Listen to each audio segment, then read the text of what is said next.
안녕하세요. 저는 성격이 털털하고 무던하다는 소리를 자주 듣는 40대 후반 여성입니다. 어린 시절에는 다혈질이었던 저도 나이를 먹으니 점점 그 불같은 성미가 사라지더군요. 그렇지만 결혼 후 오랜만에 그 불길이 다시 치솟은 일이 생겼는데요. 오늘은 그 일에 관해 여러분께 알려드릴까 해요. 저는 지방 전문대를 졸업한 간호사예요. 경상도 출신이지만 졸업 후 수도권에 올라와 일을 하고 있었죠. 남편은 친목 동호회를 나갔다가 알게 됐어요. 사람이 차분하고 잔잔한 호수 같은 사람이라 당시만 해도 다혈질이었던 제 성격을 모두 다 받아줄 수 있을 만큼 포용력 있는 사람이었어요. 연애 3년 후 결혼을 했을 때도 저희 부부에게는 아무런 문제가 없었어요. 교양 있는 시어머니, 성격 좋고 사람 좋은 시아버지, 4살 많은 아주버님과 형님, 남편과 1살 차이 나는 서방님과 동서까지. 멀리서 볼 때는 아무 문제 없는 완벽한 가족에 가까웠죠. 하지만 이 시댁에서 구심점이 되어줘야 할 시어머니는 제가 결혼한 지 3년 만에 암 이식 수술 후 요양을 위해 강원도에 전원주택을 지어 그곳에 살게 됐어요. 혼자 가는 건 힘드니 시아버지와 함께 갔죠. 그렇게 시부모가 사라지니 그들의 본성이 드러나더군요. 동서, 친정도 멀고 많이 힘들지?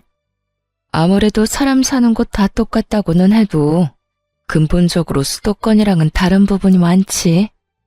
여전히 지방은 시골이잖아. 그러니까 내가 앞으로 좀 더 챙겨줄게. 형님의 그 말에는 아주 작은 가시가 있었어요. 눈치가 빠른 제가 그걸 모를 리 없었죠. 딱 들어봐도 밑에 지방과 시골에 대한 멸시가 바탕에 깔려 있잖아요. 그렇지만 수도권에 오고 나서 간혹 이런 사람들을 만난 적이 있기 때문에 그러려니 하고 넘어갈 생각이었어요. 이런 거 하나하나 대응하느니 그냥 쓰레기는 쓰레기로 두는 게 속 편하거든요. 네, 고마워요, 형님. 정말 딱 그렇게만 말했어요. 가타부타 말 섞을 것도 없죠. 그냥 지나치면 그만인 것을. 당시 저희는 새로운 신혼집에 들어온 지 얼마 되지 않은 상태였어요. 결혼한 지 3년이나 됐지만 괜찮은 집을 찾을 수 없고 아무래도 돈이 좀 모자라서 2년 반 정도 제 자취방에서 살면서 돈을 모으고 있었거든요. 그래서 이번에 들어온 새 집이 너무 좋았어요. 작은 집이었지만 제 나름의 인테리어도 하고 안에 들일 가구며 가전도 모두 제가 손수 골랐죠. 그런데 형님이 저희 이사 소식을 알고는 도와주겠다며 이것저것 챙겨주기 시작하더군요. 처음에는 커피 머신이었고 그 다음은 에어프라이어였어요.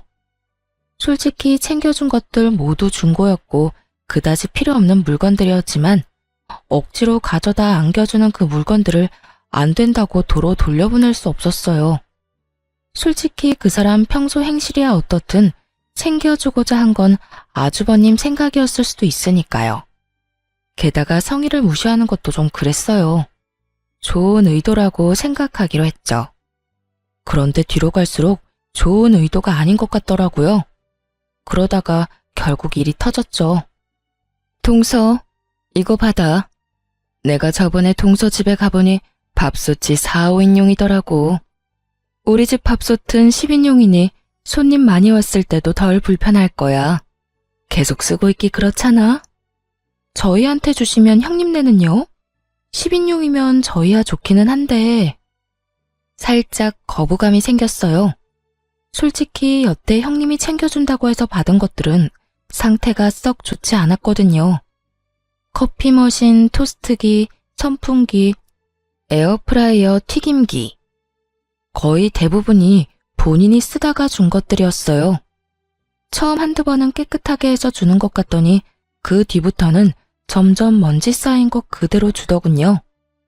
게다가 거절할 틈도 없이 무조건 가져와서 안겨주니 받지 않을 수도 없었고요. 여하튼 또 그런 일이 생길까봐 저도 마음 졸였죠. 얼마 전에 친정에서 밥솥을 하나 해왔어. 기존에 쓰던 것도 몇 개월 안 됐으니 동서한테 줄게. 어차피 이것저것 많이 아끼고 있지? 아, 고마워요, 형님. 그렇지 않아도 곧 태어날 아이를 위해서라도 밥솥은 큰 걸로 살까 고민했어요. 챙겨주시면 잘 쓸게요. 솔직히 몇 개월 전에 샀다는 이야기에 이번에는 좀 다르겠구나 하고 생각했어요. 사실 저희 집에 있던 밥솥은 제가 자취하면서 쓰던 것이거든요. 집 사는데 돈을 다 끌어모았던 터라 돈이 많이 모자라서 자취할 때 썼던 것들 중에 쓸만한 건 여전히 쓰고 있는 형편이었어요.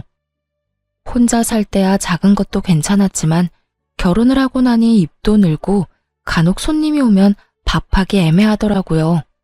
그래서 저는 너무 고마워했죠. 그래, 없는 형편에 이것저것 가릴 틈이 어딨겠어?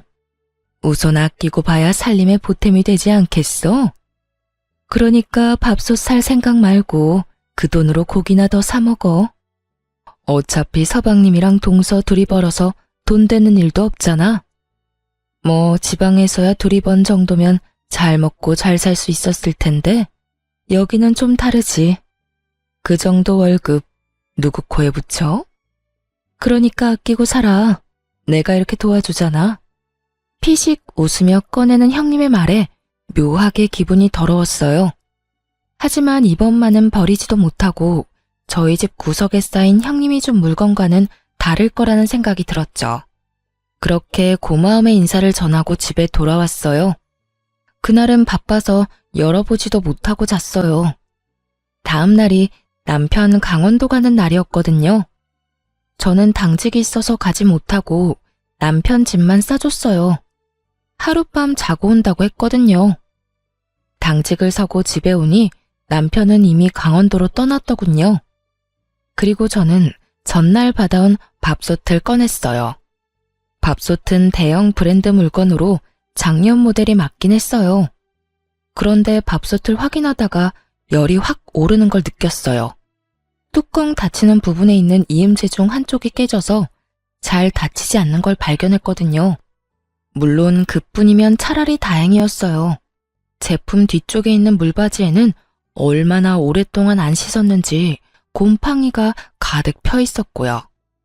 무엇보다 안쪽 뚜껑을 열어보니 증기 빠져나가는 곳에 덕지덕지 묻어있는 변색된 오염물들이 보다가 진짜 토할 뻔했어요.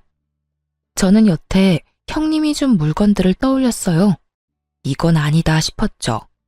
솔직히 여태 받아온 것들 모두 하자가 있었거든요. 결국 안 되겠다 싶어 형님에게 전화를 했어요. 형님, 전화통화 괜찮으세요? 밥솥 써봤어? 잘 되지? 조금 문제가 있는 곳이 있지만 그래도 동서 상황이면 그것도 감지덕지지. 안 그래? 다 알고 보낸 거더라고요. 실수였거나 모른다고 했으면 다음부터는 이런 거 안 줘도 된다고 이야기만 하고 끊을 생각이었거든요. 설마 문제 있는 거 알고 보내신 거예요? 형님, 제가 여태까지 아무 말 안 했는데 정말 너무하시네요. 여태껏 챙겨주신다면서 저한테 말도 없이 가져와서 주신 것들 다 문제 있는 제품들이었어요. 깨끗하지도 않았고요. 제가 달라고 하지도 않았는데 그딴 쓰레기 건네주고 선심 쓰듯 착한 척 하시는 거 솔직히 기분 더럽거든요. 이번에도 마찬가지예요. 동생 내외에게 선심을 쓰고 싶거든 물건 상태가 어떤지 확인은 하고 보내셔야죠. 뭐? 동서, 지금 그게 나한테 할 말이야? 내가 동서 생각해서 준 거잖아. 그리고 막말로 싫다고 했으면 내가 안 줬겠어? 공짜 좋아해서 다 받아간 건 동서지. 제가 공짜를 좋아해서 받아갔다고요? 상대방 성의를 무시할 수 없어서 받아간 거라고요. 지금 그 물건들 한 번도 안 쓰고 구석에 처박혀 있고요. 그리고 다짜고짜 가져와서 안겨주면 거절하지 말란 소리랑 뭐가 달라요? 그것도 어른들 가족들 있는 데서 그러시는데. 아니, 동서는 차례 줘도 난리야. 얻어 쓰는 주제 그럼 새 것처럼 반짝거릴 거라고 생각했어? 웃기네. 동선의 집이 능력 안 돼서 그런 거 해올 형편 못 되는 거면 동서 본인을 탓해야지. 그래서 누가 그렇게 없는 사람처럼 하고 있으래? 없어 보이니까 내가 안 쓰던 거 다 챙겨준 거잖아. 솔직히 말씀하세요. 그거 폐기물 버리는데 돈 아까워서 우리 집에다 버린 거 아니에요? 선심 쓰는 척 할 수도 있고 돈도 아끼고 딱 봐도 폐기물인데. 말 다 했어? 동서 그렇게 안 봤는데 사람 참 아나무인이네. 당돌하게 윗사람한테 전화해서 이러는 것도 웃기고. 내가 동서 친구야? 화났는 일 있으면 막 화내도 되는 그런 친구냐고. 그런 일이 있더라도 좋게 말하면 되지 왜 전화와서 사람 기분 상하게 난리야? 시골에서 올라와서 아무것도 모르는 것 같아 챙겨주려고 했더니 호강에 겨워서는. 필요 없으면 다 버려. 누가 뭐래? 네, 알겠어요. 그럼 제가 알아서 다 버릴게요. 그러고 전화를 탁 끊어버렸어요. 주변을 둘러보니 쌀을 담았던 아대자루가 보이더군요. 시골에 농사 짓는 친척분이 보내주신 쌀 포대였는데 여기까지 오느라 여기저기 찢어지고 더러워졌지만 물건 넣는 데는 별 문제 없어 보였어요. 저는 그 포대자루에 형님이 줬던 물건을 싹 다 넣었어요. 준 성의가 있어서 무시하지는 못했지만 쓰기에는 더러워 한 번도 써본 적은 없던 쓰레기들을요. 그리고 포대자루를 질질 끌고 차에 실었어요. 버려달라니 그 말 그대로 해줄 생각이었어요. 하지만 제 집은 아니었죠. 저는 형님 집으로 차 타고 열심히 달렸어요. 그리고 꽤 오래전에 형님이 알려준 아파트 현관 비번을 눌렀죠. 바뀌지 않았던 건지 열리더군요. 그리고 엘리베이터를 타고 올라가 형님 집 문 앞에 그 포대자루를 놔두고 나왔어요. 제 것도 아니고 사용한 적도 없는데 왜 제가 제 돈 주고 버려야 하나요? 버려달라는 사람이 버려야죠. 그렇게 집에 와서 개운한 마음으로 쉬는데 아주버님에게서 전화가 왔어요. 네, 아주버님. 어쩐 일이세요? 그이랑 강원도 가신다고 들었는데요. 아니, 재수씨. 한 가지만 물어보려고 전화했어요. 혹시 우리 와이프가 재수씨한테 준 물건들 상태 확인된 거 사진 있습니까? 아, 그거요? 그럼요, 있죠. 전부 다 사진은 찍어놨어요. 혹시라도 나중에 버렸을 때 왜 버렸냐고 화내시면 들려드릴 말은 있어야 하잖아요. 그렇게 이야기하는데 아주버님 목소리 뒤로 엄청 시끄러운 소리가 들리더군요. 형님의 목소리였어요. 혹시 형님이랑 같이 계세요? 아니요, 그게 아니라 강원도인데 우리 와이프가 동생한테 전화해서 화내는 바람에. 어떤 상황인지 대충 감이 왔어요. 제가 반품한 쓰레기를 확인하고 형님이 저희 남편에게 전화해서 생난리를 치고 있더군요. 게다가 그 목소리는 남편의 스피커폰을 통해 시부, 시모, 아주버님이 계신 그 자리에 모조리 다 흘러들어갔고요. 남편이 말할 틈도 주지 않고 오디오를 꽉꽉 채우는 형님을 보며 자기 무덤 열심히 파고 있구나 하는 생각이 들었어요. 속으로 진짜 고소했거든요. 교양 있는 척, 착한 척, 사람 지방 출신이라고 돌려가는 형님이 곧 망가질 생각을 하니까요. 역시나 그때 제가 보낸 사진을 본 것인지 시모 목소리가 들렸어요. 아니, 밥솥 상태가 이게 뭐냐? 아, 그게 말이에요. 저희가 사용하던 걸 급하게 주느라.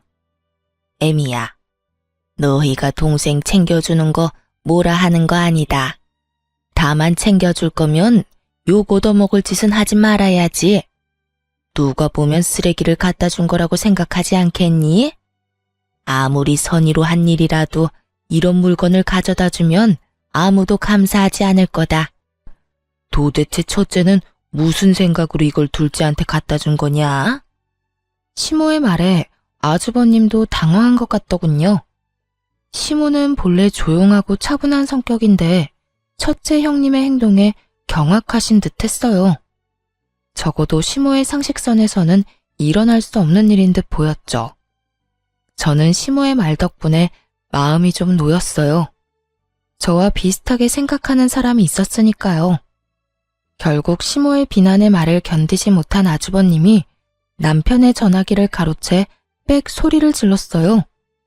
이 여편네가 뭘 잘났다고 소리를 질러? 밥솥 상태를 보니 당신이 잘못한 게 확실해 보이는구먼. 도대체 집에서 하는 일이 뭐야? 당신까지 왜 그래요? 없이 사는 둘째 서방님 도와주는 게 뭐가 문제예요?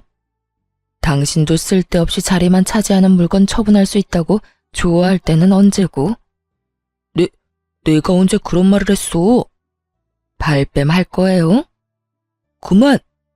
지금 여기가 어딘 줄 알고 언성을 높여? 지금 어머니 아버지 이 전화 다 듣고 계시거든? 말 좀 예쁘게 해. 지금 하고 있는 이야기가 모두 시부모 귀에 들어갔다는 걸 알자마자 형님은 급격하게 아무런 말도 하지 않았어요. 아니, 아예 입을 다물었죠. 성질 좀 죽여. 내가 봐도 밥솥은 너무했어. 다른 것들도 많이 낡았고. 당신이 좋은 일 한다기에 내가 말리지 않았지만 신경 안 썼다고 이런 식으로 하면 안 되지. 앞으로 절대 이런 일 없도록 해. 그러고 남편 전화가 끊긴 모양이었어요. 그리고 아주버님이 저한테 말하더군요. 재수씨, 내가 신경 못 써서 미안해. 우리 와이프도 나쁜 뜻으로 그런 거 아닌 거 알지? 내가 따끔하게 혼내놨으니 다음부터는 안 그럴 거야. 아주버님이 제게 사과하며 전화가 끊어졌어요. 나중에 집에 돌아온 남편에게 물으니 제가 들은 것보다 더 대단했다고 하더군요. 전화하자마자 서방님 어쩌면 이럴 수 있냐? 동서가 해도 너무하지 않냐? 그렇다고 쓰레기를 우리 집 앞에 버리면 어쩌냐 해서 스피커폰으로 돌린 거래요. 쓰레기를 우리한테 버린 건 생각도 안 하고 지금 당신한테 화낸 거야? 형님도 진짜 너무하시네. 나랑 싸웠으면 나랑 끝을 내야지. 왜 당신한테 전화를 해? 내가 쉬워 보였겠지. 형님이랑 같이 강원도 가는 거 깜빡하신 모양이더라. 알고 있었으면 나한테 그런 소리 했을까 싶어. 미안해. 괜히 당신 기분 나쁜 소리 듣게 만들었네. 당신이 사과할 게 뭐가 있어. 이게 다 우리가 너무 좋게만 생각해서 그런 거지. 앞으로는 그런 거 준다고 해도 받지 말자. 우리가 달라고 한 것도 아니고. 그런 걸 주고도 상대방이 감사해야 할 거라는 생각은 도대체 어떤 머리에서 나오는 건지 모르겠네. 남편도 저도 공감하는 말이었어요. 그렇게 그 뒤로 저희 가족과 형님네 가족은 그런 일로 싸울 일은 없게 됐죠. 쓰레기는 자기들이 돈 내고 버려야죠. 왜 남의 집에 쓰레기를 버리나요? 여하튼 그 뒤로 형님과 얼굴 마주칠 때마다 서로 정색하는 어색한 사이가 됐어요. 솔직히 저야 속 편했죠. 매번 지방 시골 이야기하면서 사람 까는 말 듣고 있는 것도 하루 이틀 일이지 이젠 그 말 안 들어서 좋더라고요. 그렇게 형님과는 서로 간섭하지 않기로 은연중에 정리가 됐는데 동서는 또 다르더군요. 동서는 수도권에 있는 좋은 대학을 나와서 대기업에 취직한 재원이었어요. 본인의 학교나 직업에 대한 자부심도 대단했고 무엇보다 저와 동갑이라서 결혼 직후에는 저의 그런 정보를 얻으려고 엄청 애썼어요. 둘째 형님은 대학교 어디 나오셨어요? 저희 친정에서 학교 다녔어요. 어차피 전문직이라 기본만 배우고 실습이나 경력을 어디서 쌓느냐에 따라 또 다르거든요. 병원도 요새는 세분화돼서 잘 나뉘어져 있어서. 그렇게 생각하시면 안 되죠. 그래도 학벌과 지연이 얼마나 중요하고 많은 부분을 차지하는데. 그렇지 않아도 저희 회사 지잡대 나온 직원 한 명 있거든요. 우리가 하는 대화에 끼지도 못하고 무슨 말인지 알아듣지도 못해요. 게다가 묘하게 눈치도 없어서 상황 파악도 못하거든요. 뭐 지잡대 나왔다고 다 그런 건 아니겠지만 대부분은 그런 사람들이니까요. 동서의 말을 듣는 내내 표정 관리하기 어려웠어요. 솔직히 지방에서 대학 나온들 뭐 그런 사람들은 외계에서 왔나요?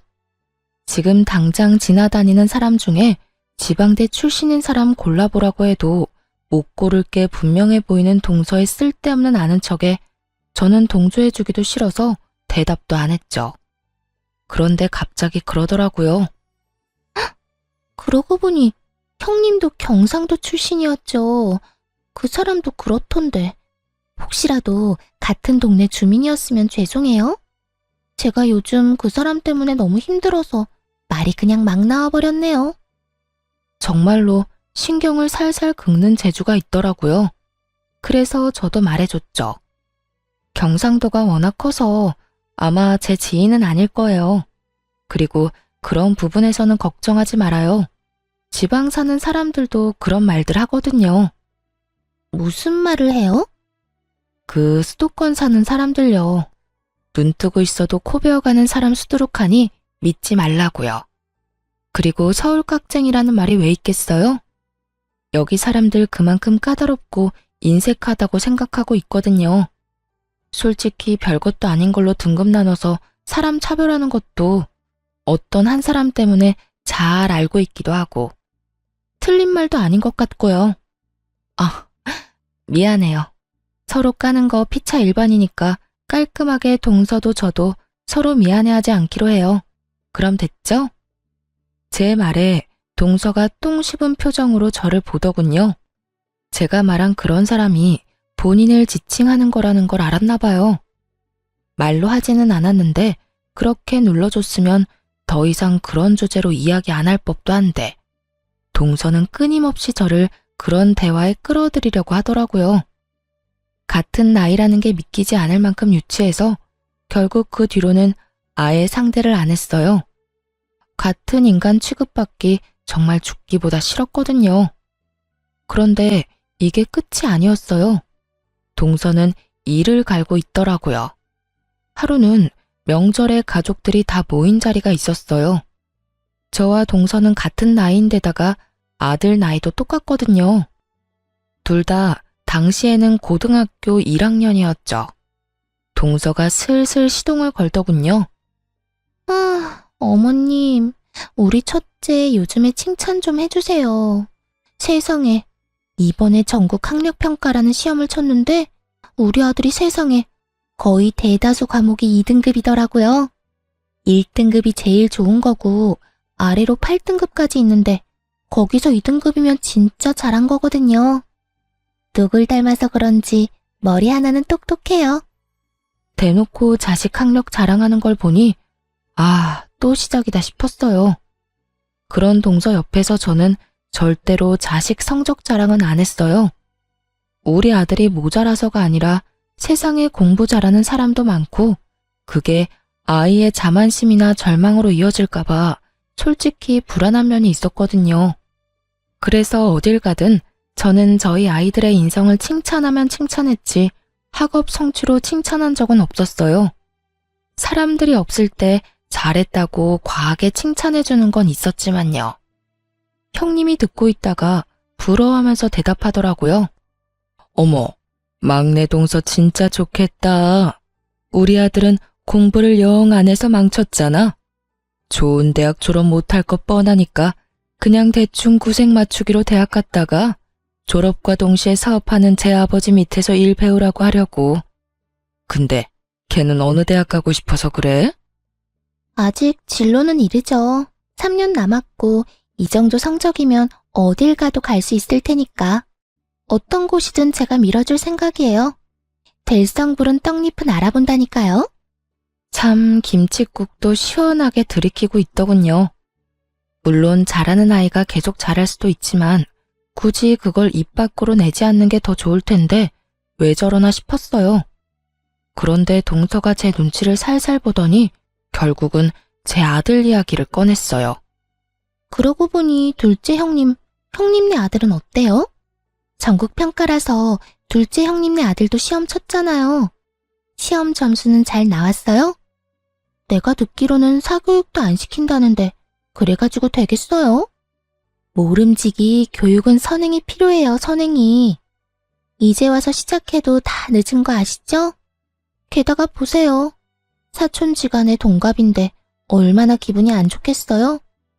사춘기 남자애가 얼마나 상처받을지. 그래도 형님은 성적 같은 거 중요하게 생각 안 하잖아요. 그게 속 편할 수 있죠. 자식 앞날에는 크게 도움 안 되더라도 편하긴 하잖아요. 안 그래요? 정말 몰상식하고 속 끓는 소리 하는 데는 1인자더군요. 제가 한숨을 푹 쉬자 듣고 있던 시모가 동서에게 한마디 했어요. 막내야, 애들끼리 비교하는 거 아니다. 왜 경쟁의식을 부추기고 있어? 애들마다 특성도 다르고 잘하는 것도 다른데 왜 그거 하나로만 판단하니? 너한테 그게 중요하다고 해서 다른 사람에게도 중요할 거라고 생각하는 건 착각이고 오만이지. 애들이 듣기라도 했으면 어쩔 뻔했니? 어머, 죄송해요. 전 그런 생각은 못했네요. 그냥 학업 신경 안 쓰는 형님네가 너무 불안해서 저도 모르게 한 소리 해버렸네요. 죄송해요, 형님. 죄송하다고는 말하지만 눈빛에는 자기가 이겼다는 우월감으로 가득 차 보이더군요. 괜찮아, 동서. 내가 우리 아들 성적에 크게 신경 안 쓰는 건 맞는 말인데 뭐. 근데 그런 시험 있었다는 것도 몰랐네? 아들, 잠깐만 이리 와봐. 네, 엄마. 너 이번에 전국 학력평가? 뭐 그런 시험 친 거 점수가 어떻게 나왔니? 엄마가 잘 기억이 안 나네? 사실 알고는 있었어요. 우리 아들 성적이 잘 나온 거. 제가 엄마인데 왜 모르겠어요. 아, 이번에는 운이 좋았는지 전 과목 1등급 나왔어요. 저번에는 1, 2등급 섞여 있었는데 이번에 인강이 좀 도움된 것 같기도 해요. 어머, 그랬어? 잘했어, 잘했어. 지금 뭐 하고 있었어? 여름방학에 영어학원 다녀보려고요. 아직 1학년이라서 회화학원으로 다녀보고 싶어서 알아보는 중이에요. 입시나 시험 대비 영어는 2학년이나 3학년 방학에 들으면 될 것 같고 일단 좀 더 자연스러운 영어를 접해볼 생각이에요. 누구 아들인지 똑부러지게 말하더군요. 제가 말하지 않아도 아들은 자기에게 뭐가 필요한지 정확히 알고 있었어요. 물론 그렇게 계획적으로 키운 건 저였지만요. 아들을 방으로 들여보내고 꿀먹은 벙어리가 된 동서에게 제가 웃으며 말했죠. 우리 아들이 외탁을 한 것 같아요. 사실 여태까지 말씀드릴 일이 없어서 말 안 하고 있었는데 저희 부모님 두 분 다 교육직에 몸담고 계셨거든요. 오빠도 의사고 여동생도 변호사라. 솔직히 저희 가족 중에 저만 공부하는 거 별로 안 좋아했어요. 그런데도 우리 아들 머리 좋은 거 보면 아무래도 삼촌이나 이모 영향을 많이 받은 것 같아요. 제가 그렇게 말하자 시모가 고개를 끄덕이더군요. 시모는 알고 있었거든요. 저희 집안에 고학력자가 많다는 걸요. 그리고 제가 그걸 말하는 걸 그리 좋아하지 않는다는 것도요. 솔직히 집에 잘난 사람 많으면 필연적으로 쭉정이 하나쯤은 생기고 그게 우리 가족 중에서는 저였거든요. 그렇다고 제가 사랑을 못 받은 건 절대 아닌데 상대적 박탈감을 많이 느꼈었죠. 그리고 아들이 커감에 따라 그 박탈감을 많이 회복했고요. 아들이 잘 되니 제가 잘 되는 것처럼 마음이 편안해졌으니까요. 어쨌든 자기 아들과 동갑인 제 아들이 실력이 더 좋다는 걸 알고 난 뒤 동서는 그 뒤로 학업과 관련된 이야기는 전혀 하지 않았어요. 세상에는 뛰는 놈 위에 나는 놈 있다는 걸 손수 몸으로 겪었잖아요. 제가 아들 성적 자랑 안 하는 건 이런 사태를 미연에 방지하기 위한 것도 있어요. 애 성적 자랑하다 상대방에게 발리면 그것만큼 쪽팔리는 것도 없거든요. 그것도 본인이 먼저 도발했다고 친다면 말이죠. 그렇게 저는 저와 맞지 않은 두 사람을 저와 멀리 떨어뜨리는 데 성공했어요. 남편과 헤어질 수는 없으니 그 사람들을 최대한 멀리하는 것 말고는 저의 내적 평화를 유지할 방법은 없었죠. 뭐 그건 그거대로 나쁘지는 않았어요. 명절, 부모님 생신 이런 때 제외하고는 거의 만날 일이 없으니까요. 그런데 어느 날 시부가 쓰러졌다는 연락을 받게 됐어요. 아파서 강원도에서 요양을 하고 있는 건 시모였는데 갑작스레 시부가 쓰러진 거죠. 뇌경색이었고 다행히 장 보러 시내에 나와 있던 터라 일찍 발견돼서 병원으로 갈 수 있었어요. 다행이었죠. 최대한 골든타임은 지켰으니까요. 하지만 강원도에는 시모와 시부뿐이었고 시부가 다치니 요양 중인 시모가 시부의 간병을 해야 했어요. 물론 간병보험을 들어서 간병인을 쓰기도 했지만 모든 시간을 간병인이 봐주는 건 아니니까요. 게다가 좀 더 전문적인 치료를 위해서 시모는 서울로 시부를 옮기고 싶어 했어요. 결국 두 분 모두 강원도 생활을 간단히 정리해두고 서울로 올라오셨어요. 애초에 처음 강원도에 가실 때 서울에 가지고 있던 집을 팔고 갔던 건 아니었어요. 시부가 모아놓은 돈으로 강원도에 전원주택을 지었고 살고 있던 집은 당시 막내 도련님 결혼과 동시에 전세를 싸게 내줬거든요. 그래서 시부를 병원에 입원시키고 나면 시모가 거주할 만한 곳이 딱히 마땅찮았어요. 그날은 시모가 저희 삼형제 내외를 모두 부른 날이었어요. 너희 아버지 입원하고 나면 병수발은 나와 간병사가 될 거다. 간병인은 간병보험 등거에서 나오지만 24시간 붙어 있는 게 아니니 당연히 나도 너희 아버지 수발 들어야 해. 그러려면 내가 여기에 머물 곳이 필요한데 너희 세 형제들 집 중에 한 곳에서 머물렀으면 하는구나. 자식이 셋이나 되는데 누구 하나는 같이 살 사람 있지 않겠니? 시모 말에 일순 그 공간이 조용해졌어요. 그러더니 형님이 갑자기 막내 동서를 바라보며 말하더군요. 어머님, 제 생각에는 막내 동선에서 지내시면 될 것 같아요. 동서 살고 있는 집도 어차피 어머님 댁이었고 거기 전세 싸게 주고 들어갔잖아요. 제가 알기로는 정말 얼마 안 되는 금액이었다는데 그런 상황이면 미안해서라도 당연히 동서가 모시는 게 맞는 것 같아요. 마치 결정했다는 듯 통보하는 형님에게 동서가 눈을 부라리며 답했죠. 큰형님, 말씀 참 이상하게 하시네요. 이런 일에 당연이라는 말이 어디 있어요? 솔직히 당연한 걸로 치자면 큰형님이 모시는 게 맞는 거죠.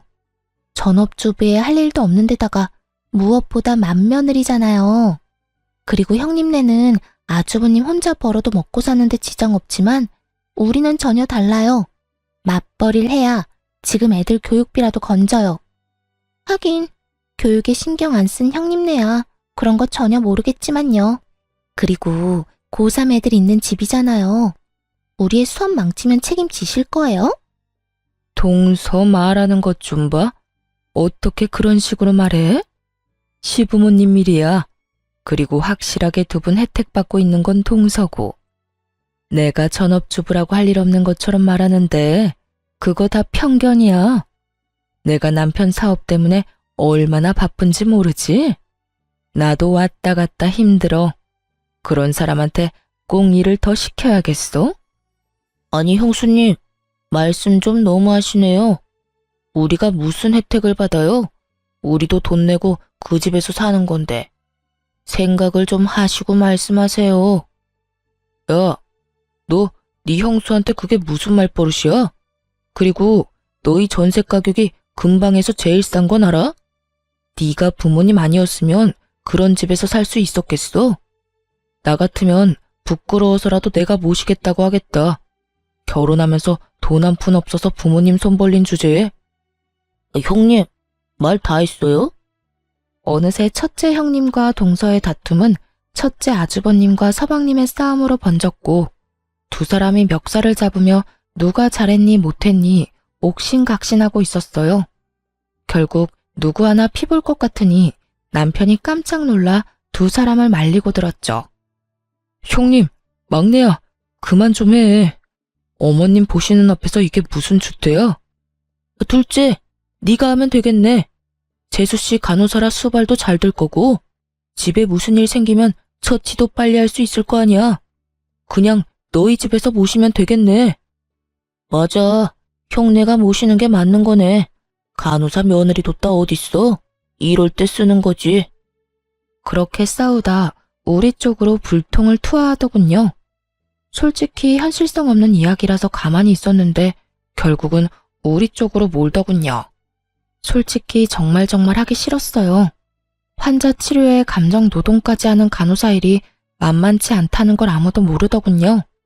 저도 일하고 난 뒤에는 집에서 손가락 하나 까딱하지 않고 쉬고 싶은 사람이었죠. 그런데 그렇다고 아픈 어르신 둘 데리고 또 죽어도 못 해드린다 말하고 그러는 것도 좀 인간적으로 아니라고 생각했어요. 그렇지만 저희도 사정이 그리 좋지만은 않았죠. 집은 23평이고 건장한 아들이 둘이나 있는 집이었죠. 코딱지만한 방 3개를 아들 둘과 부부가 나눠 쓰고 있었거든요.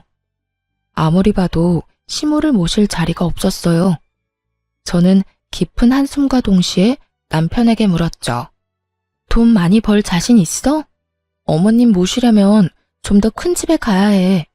이 평수로는 거의 답도 안 나와. 저는 시모를 모시지 않겠다고 말하진 않았어요. 다만 현실적인 문제를 말했죠. 만약 당장이라도 큰 집에 갈 수 있다면 모시는 것도 가능할 것 같았거든요. 안 되면 대출 받으면 되지. 기존 대출 거의 다 갚아가잖아. 아니면 이 집도 가격 많이 올랐으니까 팔고 조금 더 외곽에 있는 큰 집을 대출 끼고 사도 되고. 그리고 나 많이 도와줄 거지? 나 혼자 모든 걸 감당하게 하지만 않으면 나도 2분 모시는 거 괜찮아. 당연하지. 내가 많이 도와줄게. 지금도 많이 도와주고 있잖아. 정말로 남편은 저를 잘 도와주는 사람이었고 약속까지 하니 마음이 좀 놓였어요. 그래서 제가 시모에게 말했죠. 그이가 많이 도와준대요, 어머님. 그럼 저희 집에 가세요. 당분간은 좀 좁아서 힘드시겠지만 조만간 좀 더 큰 평수 알아볼게요. 제가 그 말을 하자마자 형님과 동서, 아주버님과 서방님 얼굴에 환한 웃음꽃이 피더군요. 수발 안 들어서 기분 좋은 건지는 모르겠지만 너무 속보이는 모습에 눈살이 다 찌푸려지더라고요. 그런데 그 모습을 다 지켜본 시모가 제 손을 꼭 잡으며 말하더군요. 그래, 고맙다. 둘째니가 참 힘든 선택을 했구나. 그런 의미에서 나도 그냥 너희 집에 얹혀 살며 수발만 받을 수는 없잖니. 그러니 내 강원도에 있는 전원주택 바로 정리하마. 그거 판 돈 둘째 너한테 줄 테니 지금보다 더 크고 교통도 편리한 집으로 이사 가자. 그 이야기에 저도 눈이 동그래지고 다른 사람들은 완전 사색이 됐어요. 시모가 살고 있던 전원주택 가격이 거의 10억이 넘어갔거든요. 고급 전원주택의 2층 집, 대지도 넓어서 가격이 못해도 10억쯤 나온다고 했거든요.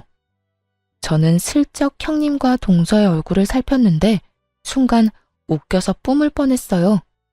두 사람 얼굴이 완전 똥 씹은 얼굴이 됐더라고요.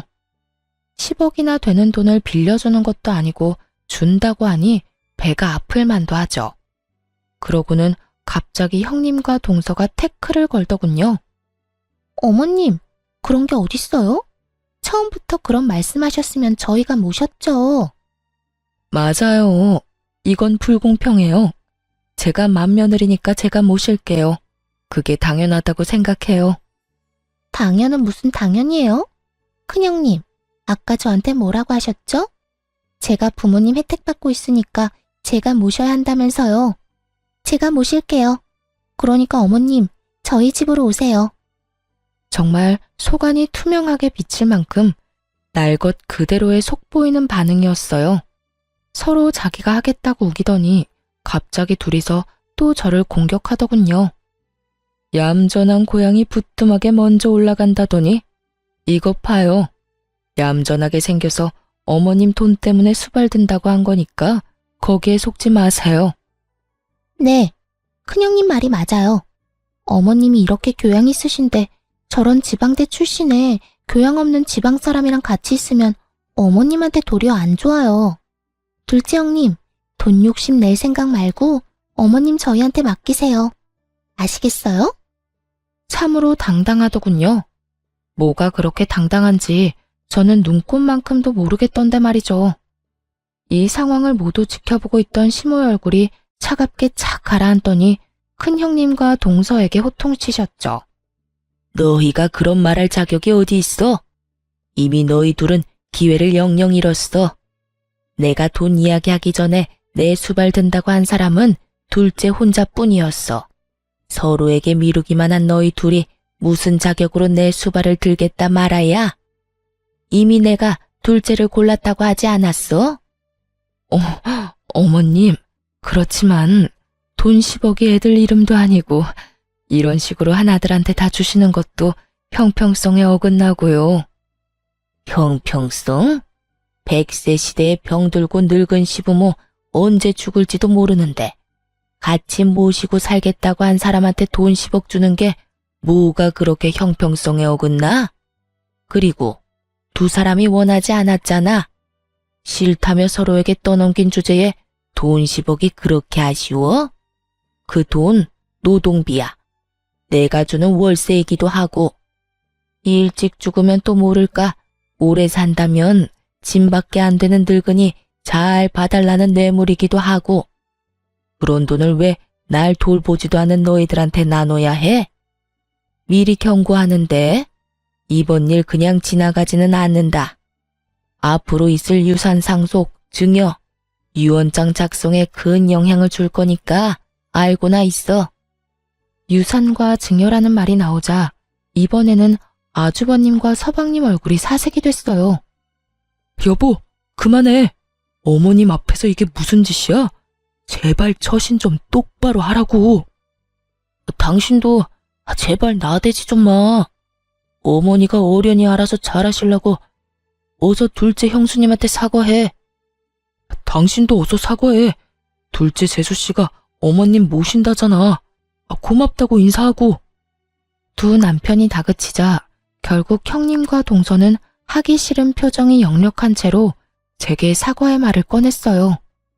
강요로 점철된 들으나 마나한 사과를 듣고 저도 괜찮다고 말해줬어요. 이날 이후로 저는 시모가 전원주택 팔아서 마련한 돈과 대출을 좀 껴서 더 큰 집으로 이사가게 됐어요. 큰 집은 방도 4개고 병원도 가까워서 시부모님 모시기에도 괜찮았죠. 집 이사를 한 지 반년 만에 시부가 저희 집으로 왔어요. 처음에는 어른 두 분을 모시게 돼서 집이 좀 예민해지지 않을까 생각했는데 생각보다 분위기가 좋더라고요. 서로의 영역도 터치를 안 하니 그것도 좋았고요.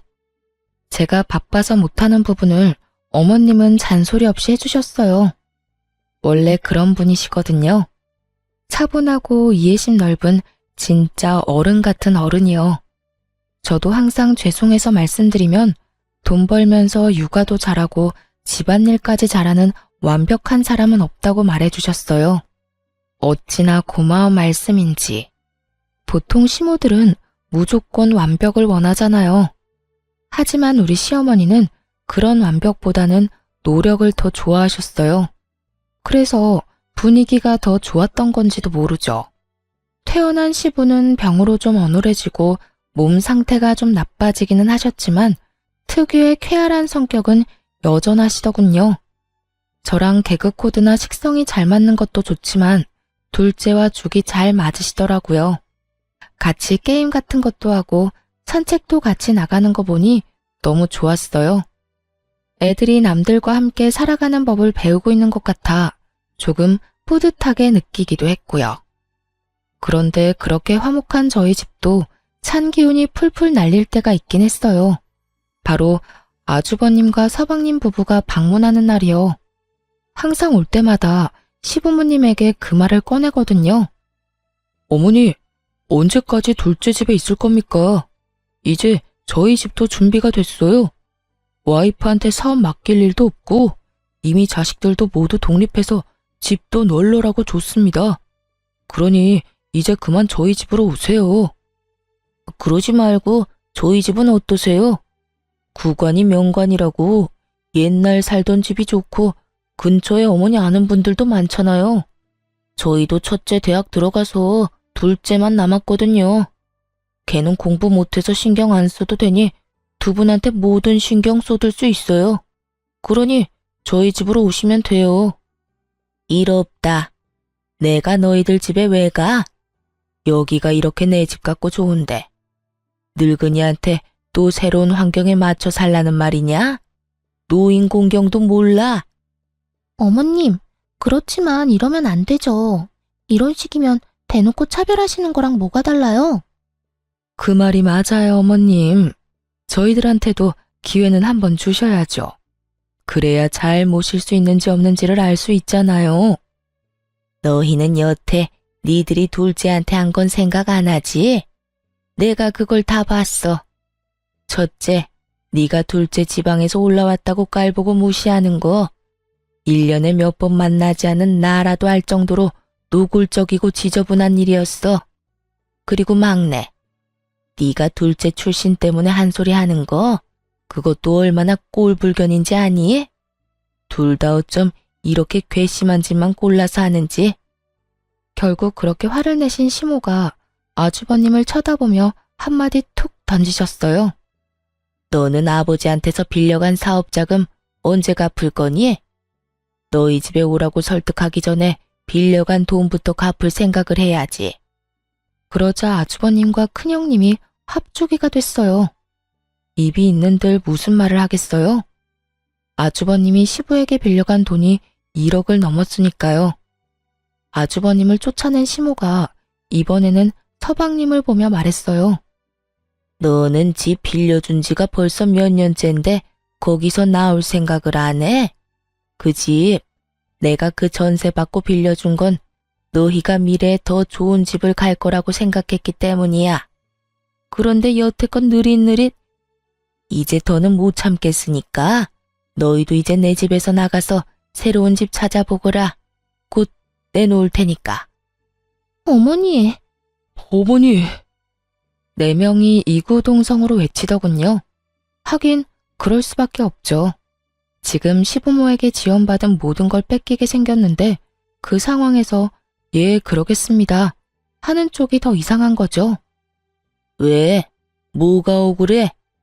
둘째네는 나한테 받아간 것도 없고 다 본인들 알아서 했어. 그런 와중에도 나랑 너희 아버지 함께 모시겠다고 해준 사람이야. 부모님한테 받아간 것도 많으면서 책임은 지지 않으려는 너희가 뭐가 억울해? 지금 너희가 가지고 간 것까지 돌려줄 생각 아니면 여기 와서 이렇게 난리들 치지 말어.